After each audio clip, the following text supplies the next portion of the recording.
Жігіттер, міне мен ауылыма келдім. Мынау менің ауылым Жарғамыс деген.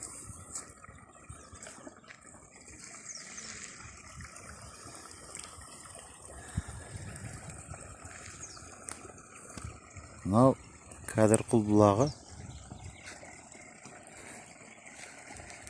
Мінекей. Қысы жазы осылай бір тынбай ағып жатады.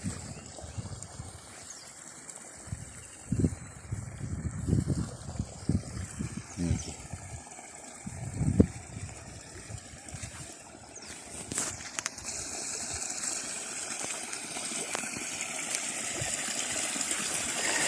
Мінекей Кәдірқұлдың бұлағы. Мына жардың астынан ағады.